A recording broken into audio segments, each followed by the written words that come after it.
या सो कुठल्याही अडल्ट पर्सनला म्हणजे अडल्ट वर्करला, not just a person but any adult worker, he shall be required or allowed to work in a factory.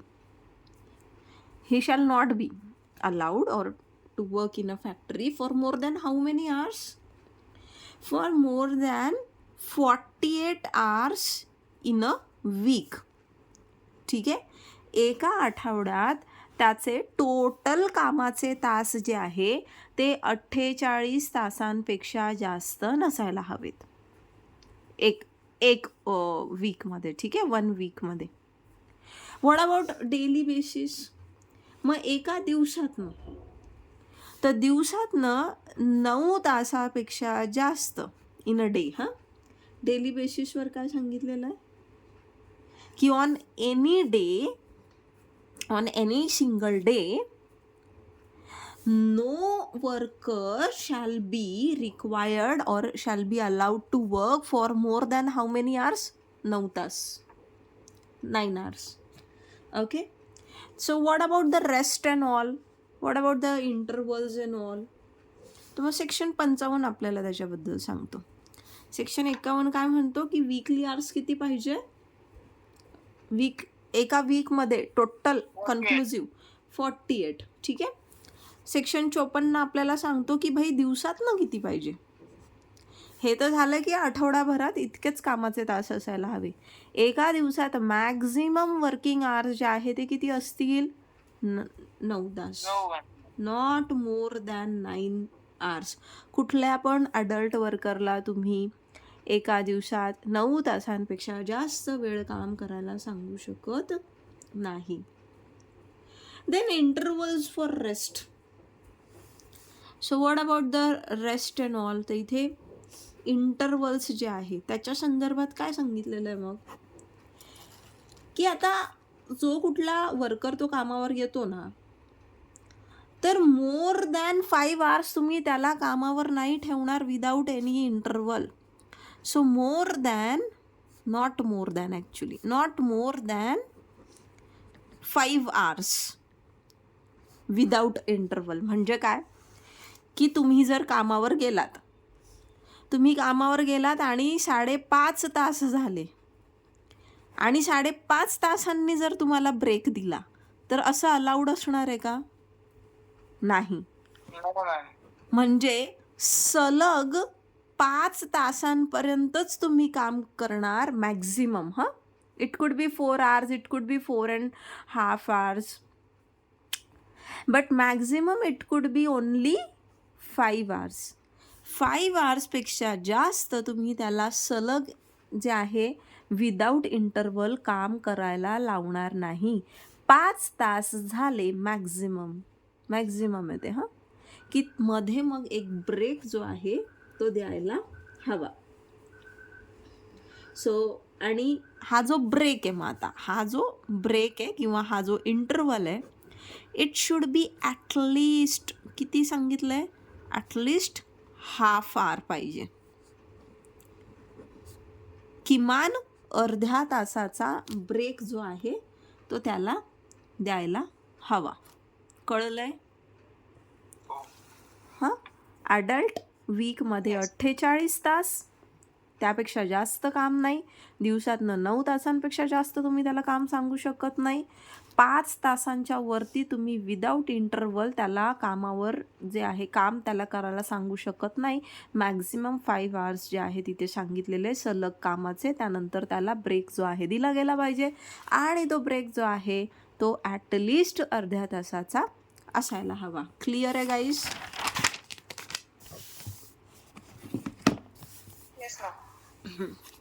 मग आता काही लोक नाईट शिफ्टमध्ये काम करतात है ना, मग अशा वेळेला कुठल्या पण शिफ्ट्स ज्या आहे त्या शिफ्ट्सचं ओव्हरलॅपिंग होता कामा नये.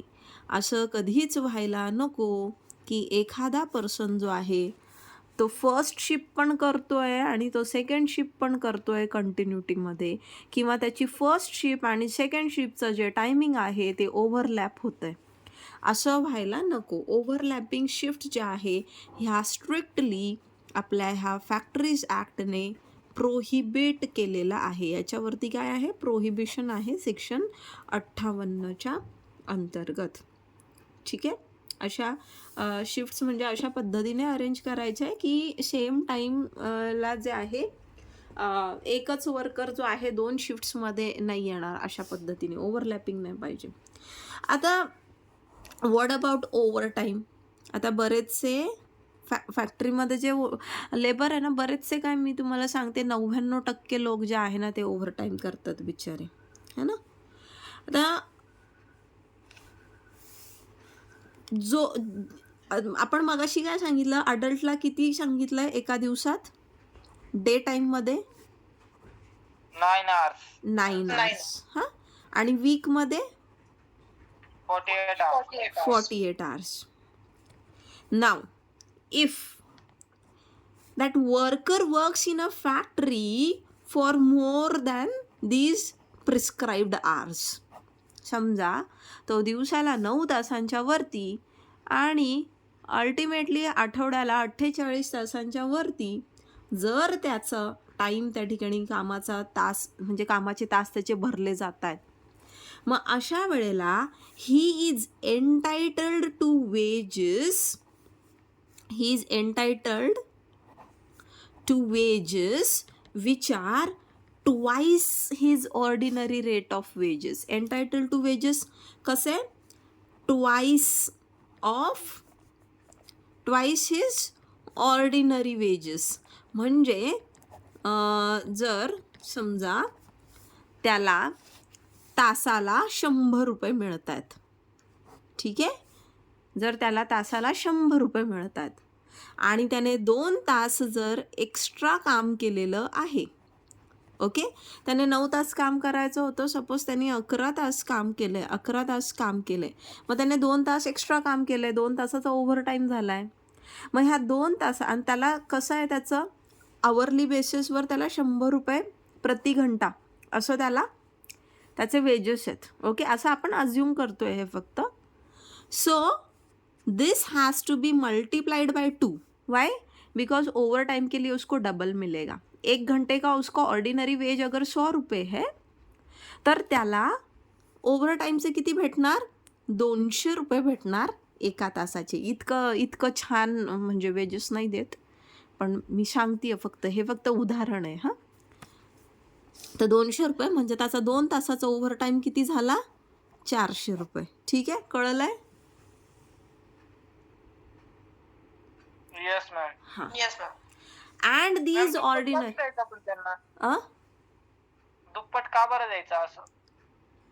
दुप्पट का द्यायचा? कारण की तो त्याच्या ज्या काय म्हणतो नॉर्मल त्याची जी क्षमता आहे त्याच्या काय माणसाची 9 घंटे काम करून लूज होऊन जातो ना माणूस. हा, मग तेच ते 9 तासाची त्याची ती क्षमता आहे ऑर्डिनरी नॅचरली, पण तरी त्याच्या पलीकडे जाऊन जर तो त्याचे श्रम त्या ठिकाणी देतोय तर मग त्याला त्याचा एक्स्ट्राचा मोबदला भेटला पाहिजे. आणि दुसरी गोष्ट अशी की आता काय सांगितलेलं आहे आपण मगाशीच पाहिलं की तुम्ही वर्करला 9 तासापेक्षा जास्त कामावर ठेवू शकत नाही, बरोबर? म्हणजे 9 तास मॅक्झिमम सांगितले एका दिवसातनं. मग एम्प्लॉय काय करणार? त्याला 11 तास काम केलं त्याने, तर मग एम्प्लॉई तर बेनिफिटमध्येच आहे ना. जो एम्प्लॉई आहे त्याचं काही जादाचं जात नाही आणि त्याला जादाचा टाईम जो आहे त्या एम्प्लॉईकडनं भेटतोय. पण मग जर त्याने आता तिथे लॉमध्येच तरतूद आहे की तुम्हाला ओव्हर टाईमचं एक्स्ट्रा पे करायचं. सो मग एम्प्लॉयर जो आहे तो एम्प्लॉयर फोर्स करू शकतो का कोणाला कंपल्सरी 11 तास काम करायला? वरचे 2 तास हे त्या व्यक्तीची मर्जी आहे, त्याला करायचं की नाही करायचं. सो इथे एक्सप्लॉयटेशन जे आहे याला आळा घातला जातो ना मग ओव्हर टाईम देऊन, म्हणजे ओव्हर टाईमचे एक्स्ट्रा पैसे देऊन. कळतंय का तुला गोविंद? अशी तर मग पिळवणूक होईल, शोषण होणार, तेच होणार जे आधी होत होतं. So that's why. आणि तुम्ही जर फॅक्टरी एरियात म्हणजे MIDC एरियात वगैरे गेलात आणि पाहिलं ना तर तिकडे ते हे जे मायग्रेटेड वर्कर आहेत ना आपल्याकडे UP वगैरे वरनं आलेले 16 तास काम करतात रे ते लोक. यांना माहीत Yes, असेल sir. जय सरांना. जय सर इंडस्ट्रीमध्येच आहे, so he might be well aware of this fact. 14 तास 16 तास ड्युटी करतात हे लोक, कारण फॅमिली तशी तिकडेच सोडून आलेले असतात आणि इकडे त्यांचा अल्टिमेट एमच हा असतो की पैसे कमवायचे, आणि खूप काम करतात ते. ओके, सो किधर गए हम? एक्स्ट्रा वेजेस हो गया. नाउ नेक्स्ट इज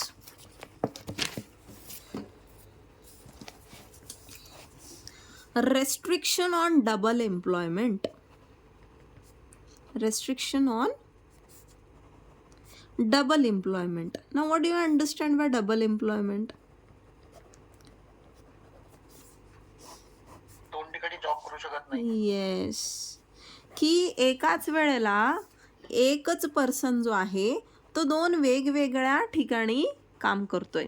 तर ह्याच्यावरती रेस्ट्रिक्शन जे आहे ते घातलेलं आहे की no adult worker shall be required or allowed to work, section 60, to work in any factory on any day on which he had already be working in any other factory. म्हणजे कुठल्याही वर्करला, कुठल्याही एम्प्लॉईला तुम्ही कामावरती ठेवणार नाही किंवा काम करू देणार नाही तुमच्या इथे जर ऑलरेडी तो दुसरीकडे काम करतोय त्या दिवसासाठी. आता हे असं जरी असलं, again this is something which we find in books only, but ह्याचं ना ते सिक्युरिटी गार्ड असतात बघा. MIDC एरियात गेला असाल आणि तिथं पाहिलं असेल तुम्ही, जर हे सिक्युरिटीवाले ना, हे बिचारे ना